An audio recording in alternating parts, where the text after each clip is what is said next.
시대이다 강남 망글레 이제도 파샤우드비다.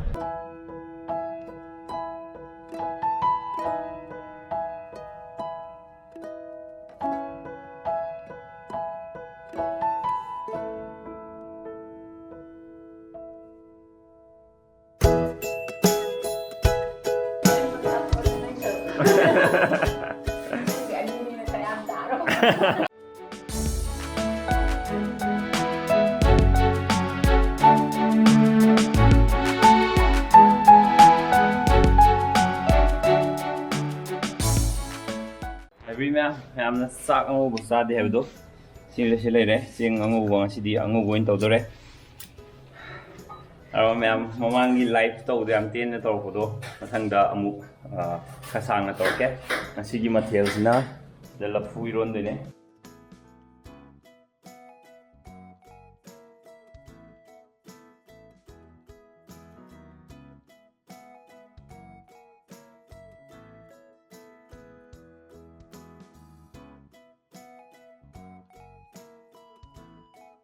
special asisi chanam singko ijina special day hoy begini ado hojiksi ore nungdang khangani ado hojikse ado hojikse Christmas nungida yen gi mokong khar lemeba mokong akta torga ada ai better half na kanan to ijano na hangba ara mami na shumba thabak sidi nanaw na tana toni ai leite na hayaba अरे मशक की ज़रूरत नहीं है वो noun तो वो तो मान बने ना है वो अरे कि माजी थाज़र रहा थाज़र दे तो तमें ये काखले तो वो अंदर हंगे ना ना फ्रेश नूंग दा ये मखूंग में ये कनान दे नो है माना आई ने तो ये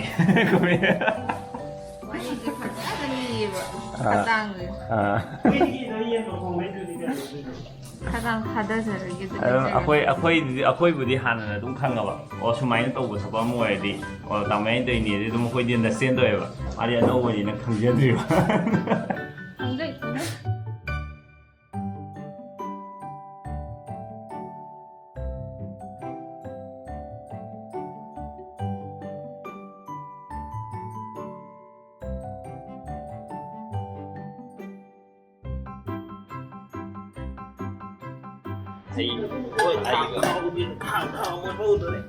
ayo pam to bora de ai di yen na ni yen wi ni jong yen ni mo yen bora ka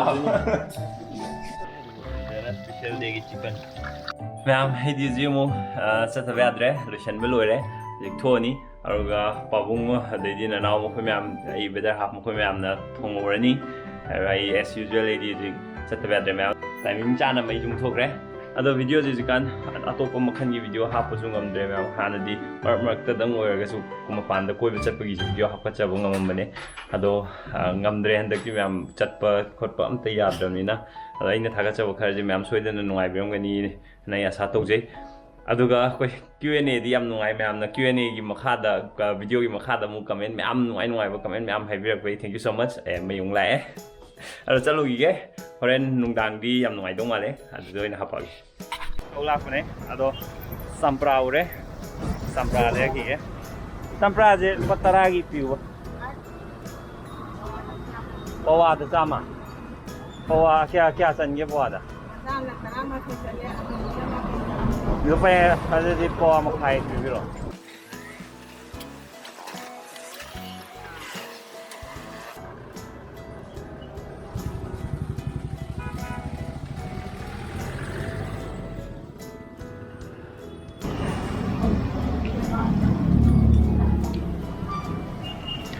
अनो बखोई अवाब जे उक्तबना खंगो लेकिन बका थाज लगने से गैस बुक तौर गया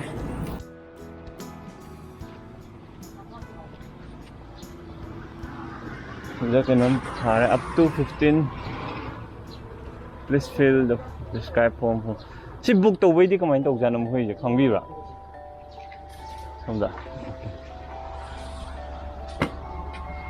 अदो मैसेज सारो तो यारे को असिगी phone number सिंगिदा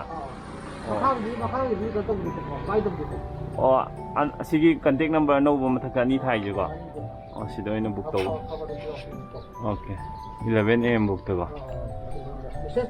Now, hujiki gas ki information do akoi cover lo hog dawagi ni virus gi hek la ko de khoi cover lo je lepe aru khoi pau je tai ma khai ga khoi gi na impact tv ga sidagi pau phang ne du yeng hog dabna ai khangau dre nai dong na khang daba le biraga di ji ai video ji yeng biraga di phone number sing sida phone toraga gas book tawba du lo bu timing ke ka ji phone sing sida de manipur gas ki dis maina order tawba yare booking ke ka tawba adu sida lo yare aduni chalu gi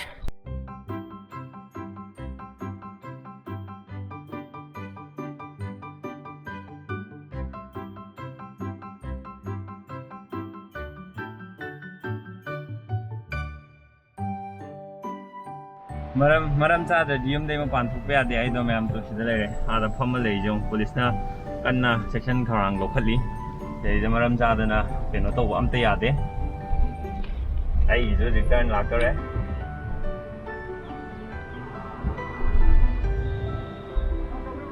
ya bune pa shaur ga di ke su kai de pa shaur ga di sat pe ya de dei da kang la ma mang ga le je do pa shaur da bida ko se sat pa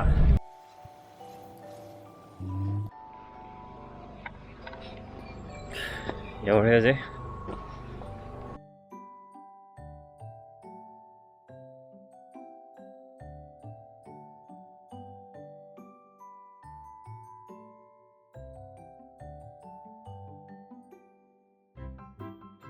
Masih sang ugun tore, saya henjang do selere, hobring aja, pisti padare.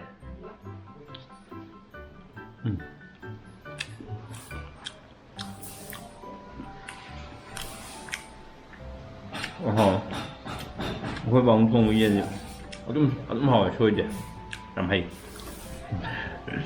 Ini gak ramai aja. Ini lagi favorite, canam. Satu lagi mana? Ada je. Abang kan sini mega tanya apa?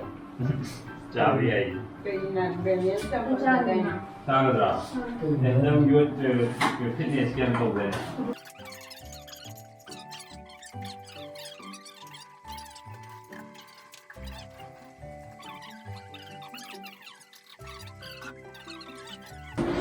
Saya akan berjuang ni.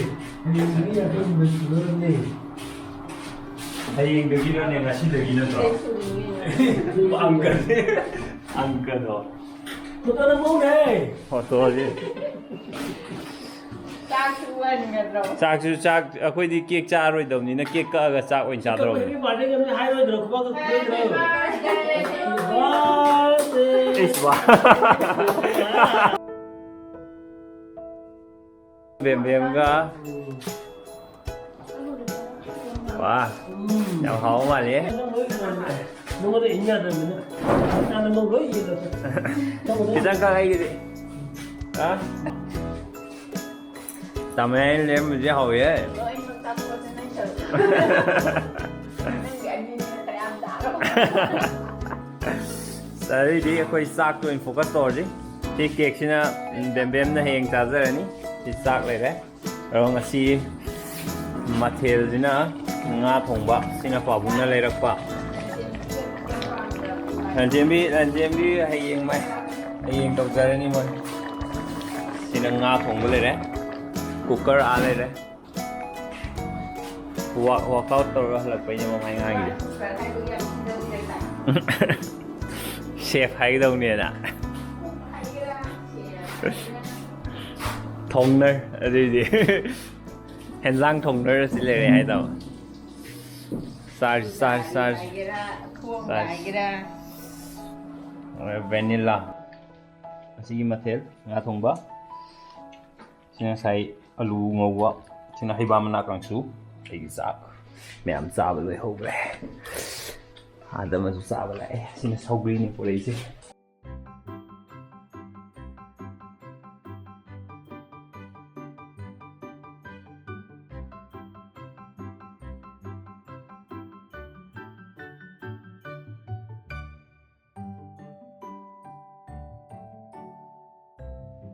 Ma'am मियो एमगा entertainment की definition जे मानदे आइना entertaining ओइबो पोतो ꯑꯇꯣꯞꯄ ꯑꯩ ꯈꯪꯅꯕ ꯏꯃꯥꯟꯅꯕ ꯑꯃꯕꯨ ꯑꯣꯏꯔꯣ ꯑꯃꯗꯗꯤ ꯑꯗꯨ entertaining ꯑꯣꯏꯔꯝꯗꯕ ꯌꯥꯏ ꯆꯞ ꯃꯥꯟꯅꯅ ꯑꯩꯒꯤ ꯆꯦꯅꯦꯜꯁꯤꯗ ꯊꯥꯒꯠꯂꯤꯕ ꯚꯤꯗꯤꯑꯣꯁꯤꯡꯁꯦ ꯃꯤꯑꯣꯏ ꯈꯔꯗ entertaining ꯑꯣꯏꯅꯤ ꯃꯤꯑꯣꯏ ꯈꯔꯗꯅ ꯑꯣꯏꯔꯣꯏ ꯑꯗꯨꯕꯨ ꯑꯩꯅ ꯁꯦꯝꯖꯔꯤꯕ ꯑꯩꯅ ꯇꯧꯖꯔꯤꯕ ꯃꯌꯥꯝꯁꯦ ꯑꯩꯉꯣꯟꯗ ꯐꯥꯎꯔꯛꯄ ꯐꯤꯂꯤꯡꯁ ꯃꯌꯥꯝꯗꯣ ꯑꯩ ꯁꯦꯌꯔ ꯇꯧꯖꯕꯅꯦ ꯑꯩꯅ ꯋꯥꯔꯤ ꯂꯤꯕ ꯀꯥꯟꯗꯁꯨ ꯑꯩꯉꯣꯟꯗ ꯊꯣꯛꯈꯤꯕ ꯊꯧꯗꯣꯛ ꯁꯦꯌꯔ ꯇꯧꯕ ꯅꯠꯇ꯭ꯔꯒ ꯑꯩꯉꯣꯟꯗ ꯐꯥꯎꯔꯛꯄ ꯐꯤꯂꯤꯡ ꯑꯩꯅ any situation amada aina sumaina phawi have express tawjabani sidaisa aina express tawib poche always chungani have leite mana ngangi poche sigi point sidadi lali sidi yade have dum khangbiramgani adu aigi oiba opinion share tawjabani adu aibu nusibiba mayamga interaction tawraga semtoknabagi tanja so dum comment box comment section dagi tawraga dum logjai adu yam nungai mayamna smaina comment tawbirakhoje mayamju soiduna pauloi tanaramani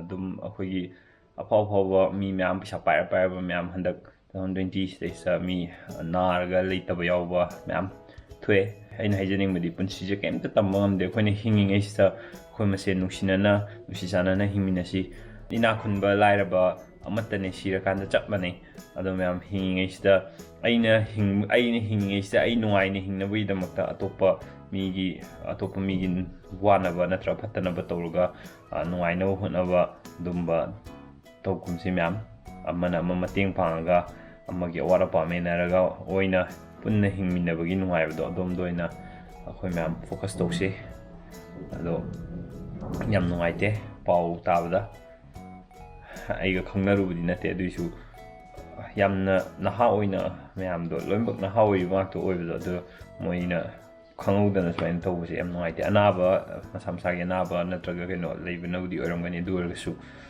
yamna nungaite tabda the ma'am healthy oina laisi ama akhoi mase nusinana leminasi anyways bye bye